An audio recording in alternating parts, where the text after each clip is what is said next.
So this piece was supposed to be a desk. Here's what happened. A few weeks back, a client reached out. We kicked around a couple ideas and eventually landed on a design and found this really beautiful Southern Magnolia slab that was perfect. So I got the slab and, well, long story short, he backed out. And now it won't be a desk. It'll be a coffee table. So obviously this isn't a great way to kick off a project, but I had an idea. I want to turn this bad situation into a win and try to do something that's better than the original idea in every way possible. And I don't want to jinx myself, but I think I did it. And by the end of this video, I think you'll agree. So this slab is about 2.5 inches thick, and as you just saw, even plunging to full depth, it was too much for my track saw to handle, which meant I got to bust out a handsaw to work my way through the rest of the cut. I guess maybe it's time for some new tools. Actually, speaking of that, I did get one new tool, and it's a big one. An Avid 5x10 CNC, and it was more expensive than a track saw. Actually, though, compared to other CNCs, it is pretty affordable. But no matter how you spin it, $21,000 is a lot for anything. Except maybe like a Ferrari. Anyway, now I'm sure I'm going to use this for all sorts of stuff, but the main reason that I wanted to upgrade was for slab flattening. Basically, I'm tired of having to take them somewhere every time that I want to flatten them. And also, it's not like doing that is a free alternative. It costs about $120 every time I flatten something, so I figured it this way. I flatten about 1 slab a month. So I'm saving about $120 a month, which means at this rate, I'll break even in September of 2037. And actually, that doesn't include my time. It takes about 3 hours round trip for me to flatten a slab. So if I just charge myself $6,960 an hour, I can actually break even with just this slab. So as a guy who works pretty much exclusively with wood all day, every day, it might surprise you to learn that I know almost nothing about the actual wood itself. But I do know the next best thing, which is I know people who know about wood, like this guy. Southern Magnolia. I should have looked up the botanical name, darn it, before we got it. You flash it on screen. Flash him. Okay, maybe he doesn't know that much. Nah, he does. Typically, the magnolia is like really buttery and not a lot of action in the grain department. So they typically think of like a healthy magnolia being like this. Okay.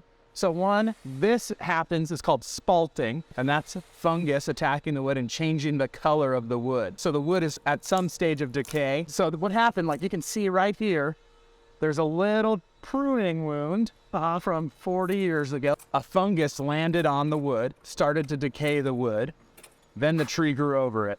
This is still super sound wood. Right. It's just got the look. People shouldn't be expecting that if they go get any magnolia that this is what it's going to look like. You might, around the pruning wound, just have a little black spot. Okay. I feel like that's the selling point of this. I agree. That's the cool thing about, the urban forest, because the pruning wounds in the community, it got a little bit more wild. Okay, I should explain a couple things. First, all I'm doing here is removing all the loose bits in the slab so that when I go to pour epoxy in a minute, I'll get a nice bond. And second, if you're like me, you might never have heard the term urban forest before. So basically it just means trees that are in cities and suburbs. And John works for a company called Street Tree Revival, and to oversimplify it, what they do is, whenever a tree needs to be removed, and that could be because a storm knocked it down or it's diseased or any reason, they try to salvage and repurpose them so that they don't just end up in a landfill.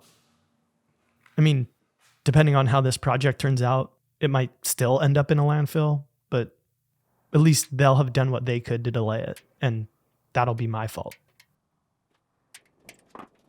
Now, for as little as I know about wood, when it comes to epoxy, I know even less. Because here, in addition to not really understanding the product, I'm almost equally dumb when it comes to using it. But I did figure out one hack that has been working well. So as you just saw, I did a pretty mediocre job there building my form. And normally this would cause me a lot of anxiety when I'm pouring, because I'd have to spend the next 72 hours wondering if everything was just going to spill out all over the ground. So what I've been doing lately is doing an initial pour, which will end up on the bottom of the slab using high performance slow hardener, which despite the name hardens relatively quickly. So instead of wondering for 72 hours, I only need to wonder for about 3 hours. Then a day or two later, I can top everything off with the deep pour. Now I should mention that this hack won't work as well if you have big open areas of epoxy on an edge of your piece, like here for example. And that's because you'll see a line where the two pours meet. All right, so obviously we've jumped ahead in time here a few days. And as you can see, I'm busting my slab out of the form and then throwing it back on the CNC for a light pass to clean up the surface.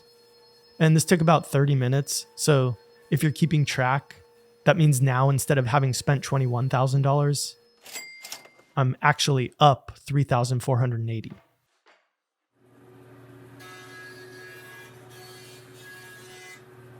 I'll be the first to admit that I talk quite a bit in these videos, which is weird because in real life I really don't speak unless spoken to. And anyway, a lot, and I mean a lot, of people have told me to shut up. Some are nice, some are mean, and some keep it simple. Now, I don't think that their advice is good advice, but it's not terrible either. So I took it. And I started a new channel called Sound of Saws, where I'm recutting versions of my builds, only without talking. Much more straightforward and relaxing. Honestly, it's kind of weird watching them without talking for me. I feel like it somehow makes me look like I know what I'm doing more than I actually do. And unless you're a super fan, which I don't think I have any of, there's a good chance that some of the projects are going to be new to you. So give them a look and leave me a comment over there and let me know what you thought. I'll link a playlist at the end of this video to remind you. And to all those people who've told me to shut up, thank you for the idea. And to all of you who like the talking, or at least tolerate it, thank you too. I appreciate all of you. And if you want to return the favor, you can hit the subscribe button to show me.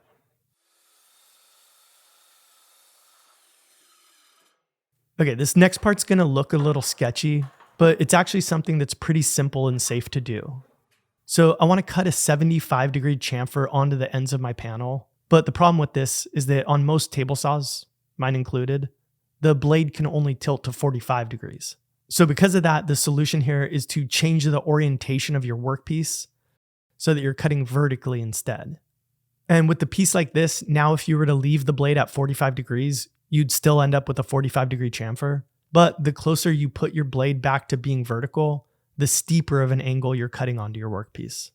So to make this cut safely, I made myself this little carriage sled jig thing. Basically, it rides on my fence and I can clamp my panel to it, and everything's secure and my hands aren't anywhere close to the blade while I cut. Now they actually do sell chamfer bits that are made for cutting steeper angles, but they're pretty expensive, usually well over $100, and obviously they only do one angle, and they usually can't cut as long of a chamfer. So there you go. I just saved you $100. And now I'm going to save you 100 more. Seriously. So that tip about cutting steep chamfers, maybe you'll use it, maybe you won't. But regardless, I hope you'll agree it was easy to understand. Now, if you've watched a decent amount of my videos, something you've probably realized is that I don't really take myself very seriously. And honestly, I spend a lot of time kind of poking fun at myself in these videos and essentially downplaying my skills as a woodworker. And truthfully, as a woodworker, I would say that I'm serviceable. Definitely by no means great, maybe good at best. But there are two areas of woodworking where I think I'm actually better than good. The first is design. I think I'm a better than average designer. And the second, and where I think I'm by far the strongest, is as a teacher. I think I'm pretty good when it comes to taking a technique and making it really easy to understand. And I think I'm also pretty good at walking people through building a project. Now you probably think that I'm about to go into a sales pitch for our plans, but that's not what this is. So at the beginning of the video, I talked about how this project got off to a bad start and how I wanted to try to turn things around and make it a win. So here's how I'm going to do that. And this is where I'm going to need your help. Like I said, this project is now going to be a coffee table. And as we speak, I'm hard at work making a set of plans for it that's 100% free. And we're not talking about some crappy 5-page PDF and a cut list. It's going to be exactly like the plans that we sell for $90, only completely free. Chapterized videos, dimensional drawings, the full online course experience, no strings attached. Well, I guess kind of one string, and that is it's not done yet. These things take about 200 to 300 hours to put together, and we're deep into it. But yeah, it could be done in a couple days, or it could be a couple more weeks. I really don't know. But if you want it when it's ready, in the description, I'm going to put a link that says this. So go find that, and you can sign up to get notified as soon as it's finished. And then it's yours for free. Now, you don't have to go do it right now. I'll remind you again at the end of the video, or if you want, you can go do it now, and then just come back to see what you're actually going to be building. Okay, so there's probably 3 questions that you're asking yourself right now. And the first 2 are, do I need a slab to build this? And do I need a festool domino to build this? And the answers are no and no. Actually, what I'm doing in this shot is putting together a panel for a shelf. And we'll cover doing this as well as another panel for the top in detail. So no, you don't need a fancy slab of Magnolia grandiflora, as my botanical name heads out there like to call it. And as for the domino, again, no. We'll go over a bunch of alternatives, so don't stress about it. And then the third and biggest question you're probably asking yourself is, what exactly are we building? So you already know coffee table, but I didn't exactly go into detail, so let's fix that now. So designing this piece, I tried to keep things simpler than I normally do. And you would think that keeping it simpler is easier, but it's actually kind of harder. And there were 3 factors that I tried to keep in mind while I was coming up with ideas. It has to be something that would look good in pretty much any living room. It needs to be a learning tool for a variety of techniques, and it needs to lean more towards function than wow factor. And this is what I came up with. So I don't think anybody's going to walk into a room, see this table, and dislocate their jaw. But I think that it did turn out to be a really beautiful, kind of quintessential mid-century modern piece, and hopefully something that you'll be excited to build. Here's a question. What does mid-century modern furniture look like to you? What are the major design elements? Don't answer that. I asked ChatGPT in an effort to basically try to get it to say angled splayed legs, like I'm building here. But it came back with this huge answer that I didn't really want to read. So then I asked it to sum that up in 100 words and make it simple enough that a 10-year-old could understand it, which is about how smart I'd say that I am. And the answer that it gave was still more of a history lesson than a conversation or an opinion, like how you probably would have answered if I hadn't said, don't answer that. So then I asked it to get more specific about wood, and still no dice. So then I just straight up asked it if it was familiar with Foureyes furniture, and it said yes. And it gave a description which kind of sounded like it could be me, only more of a store that sells furniture rather than a person who makes videos about building furniture. And also this version of me lives in Portland, Oregon, and I don't. So then I just asked it if it knows who owns that company. And it did. Nick Porfard. So I guess maybe there's another Foureyes furniture out there. Nick, great name, brother. By the way, I don't think any of that information it gave me was right. That said, it doesn't shock me that there would be another Foureyes company, but I would be shocked if it was another furniture company. I would think maybe it would be an IT or web design company, or if they were more on the nose, pun intended, a glasses company.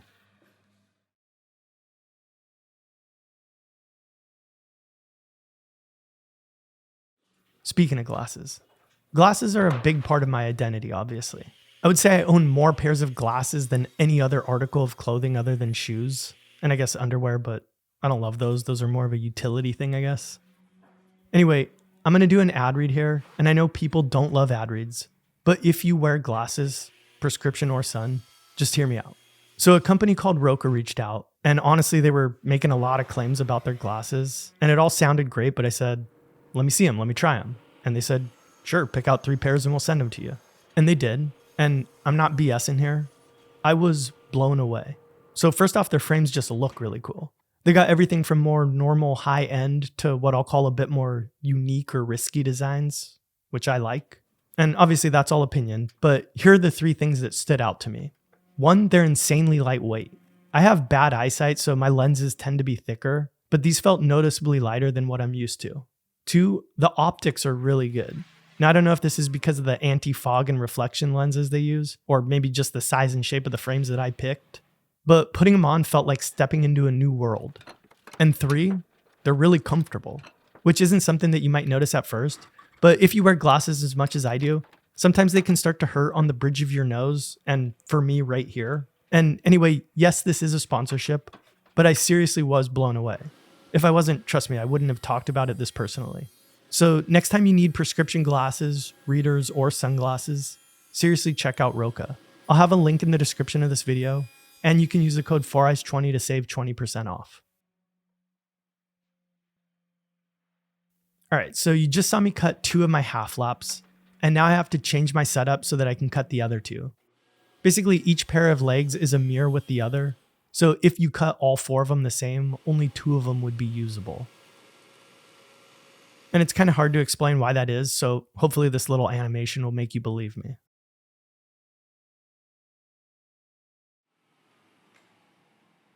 With that done, next I have to mark out where I'm going to actually attach my legs to my apron. And for this, there isn't going to be any sort of mechanical reinforcement. It's just going to be an all glue joint. And a lot of times people who aren't into woodworking are shocked that some joints are held together with only glue. And I think that's because in their head, glue is just Elmer's school glue. But wood glue like this is insanely strong. I remember when I was building the desk wire desk, we used this exact same joint for the legs, and I wanted to test the strength.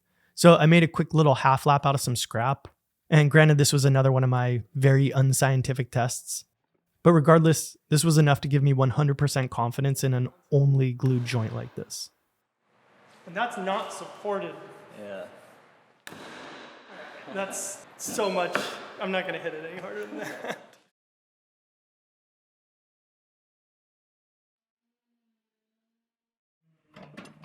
So what I'm doing here is setting up for and cutting my 4 stretchers.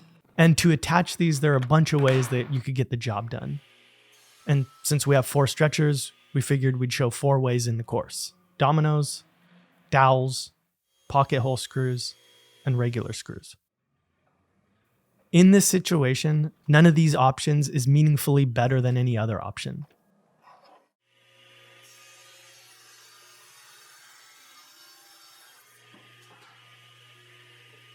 Something you might be wondering right now is, how much money will it cost and how much time will it take me to build this? In terms of money, it all comes down to what you use. Something like walnut, you're probably looking at about $250 in material, and something like poplar, about $80. So between those two. Time though, that's a little trickier. Obviously, we all work at different paces, so it's literally impossible for me to tell you how long it'll take you. So I guess the next best thing would be talking about how long it took me. But that's kind of tricky to answer too. So a few minutes ago, I mentioned that it'll take us 200 to 300 hours of labor to put a plan together, but only part of that is actually building. Most of the time is writing and editing and filming. But even if I tried to just calculate my building time, it's still really hard because it's so intertwined with the filming. And whenever we're filming for a plan, I would say that we get about double the amount of footage compared to what we would get if it was just a normal YouTube video. So here's the sort of rough formula that I've come up with. A YouTube build takes about 2 times as long as just building wood. And a plan takes about twice as long as a YouTube style build. So for a project like this, I'd say about 25 hours of building for most people. And I feel confident that that's a pretty good estimate because I would say that it probably took me about 100 hours to film and build mine. So the math checks out.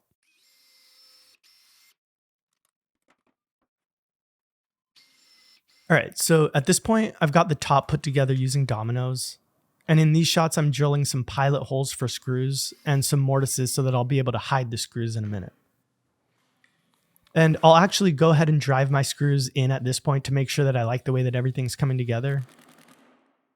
And then, assuming that I do, I'm going to take everything apart. And this is for a couple of reasons. First is that I'm going to do all of my sanding of the interior pieces right now, just because it's way easier to do a good job with everything when it's unassembled. And this is pretty much the last time that it's going to be unassembled. And 2, when I actually glue things up, I like to break it down into as many little steps as possible. That way it's the least stressful that it can be. So here, for example, I'll glue the dominoes into the mortises in the legs. I'll partially drive the screws through the legs. And then I'll attach the stretchers to one half. And then with that done, I'll flip everything over and attach the second leg assembly. Some of you might not recognize this tool. So for those of you, this is called a plug cutting bit. And you definitely don't need one of these, but they really aren't that expensive. So it's not a bad idea to just pick one up at some point. And what I've got here in this shot is a piece of scrap that came from the same material that I had made my legs out of. And I'm going to cut a few plugs from it so that I can plug up my screw mortises. Now, if you don't have a plug cutter, you could still get this done by using a piece of dowel. But if you want the best match possible, you're better off using a plug cutter. That said, in certain situations, you can't get a perfect match. And if that's the case, sometimes it's best to purposely go for some contrast. So if that had been a look that I wanted here, I could have bought some maple dowel or even cut my plugs from a piece of scrap maple. But anyway, having a plug cutter just gives you the most options. And like I said, they're only a couple bucks. So yeah, that's my 2 cents.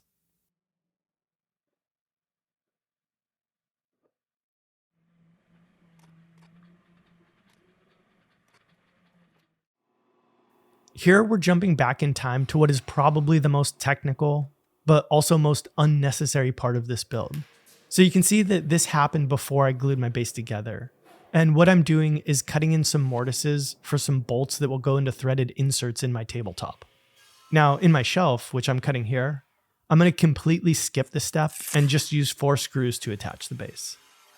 So the reason that somebody would normally consider doing this is to allow for wood movement in the top and the shelf panel. Basically, wood moves this way across its width. The thing is, even though this panel is about 18 inches wide, the attachment points, no matter what you use, are only about 7 inches apart. So you really only need to worry about wood movement between the 2 attachment points. And whatever's going on out here doesn't really matter. So then you might be wondering why I even bothered. And again, there's a couple reasons. First, we thought it would just be a good thing for people to see. Just because it isn't necessary here doesn't mean it's not a good skill to have that you might find useful in another project. And really, that's kind of what these courses are all about.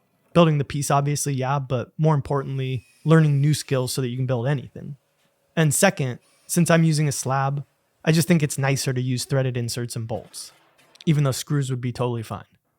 And also doing it this way will create a little wiggle room in where I position my threaded inserts so that even if I didn't line things up perfectly, it'll still be pretty easy to attach the top.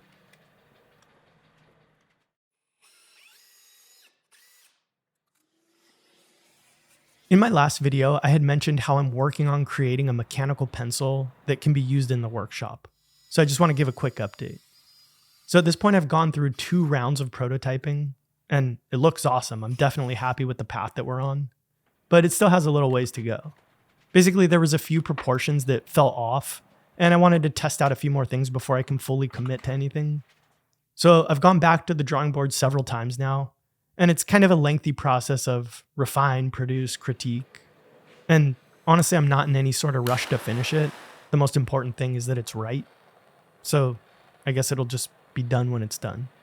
Now, with any luck, that could be in about a month from now, but I just can't really promise anything. So for the meantime, if you want to get on that list for immediate notification, I'll have a link in the description and I'll keep plugging away on it.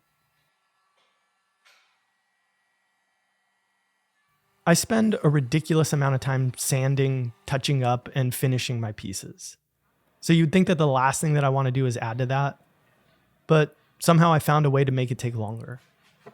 We're not talking about a measly extra hour for an extra good of sandpaper or something like that. We're talking days. Not 1 day, not 2 days, but 10 days and 2 hours extra that I've added to my process. Okay, so basically I've been hearing all about this newfangled world of nano finishing, and I wanted to give it a shot. But the problem with that is that I'm usually putting finish on my pieces about 3 days before these videos come out, so I haven't been able to actually show this step in a video before. So I figured what I could do is make a tester piece, that way I can show the difference that it makes. And then you can just imagine it on the real piece. So the products that I'm using are Blacktail Studios N3 Hard Coat and Top Coat. And if you watch YouTube Woodworking, you probably know who Cam from Blacktail Studio is. And honestly, that guy doesn't need any more promotion or shine. I guess my slabs do, so here we are. And actually, it does give a bit more shine, or I guess more of a semi-gloss sheen. But more importantly, what it does is add a protective layer to your piece. And I'm not going to turn this into a tutorial or infomercial. Cam's already done that. But in full disclosure, I probably should mention that of those extra 10 days and 2 hours that this stuff takes to apply, 10 of those days are just waiting for my initial finish to cure. And of the other 2 hours, only about 30 minutes of those is actual labor. The rest is just dry time between applications. Anyway, and speaking of that finish, on this piece, I'm going to be using Rubio Monocoat.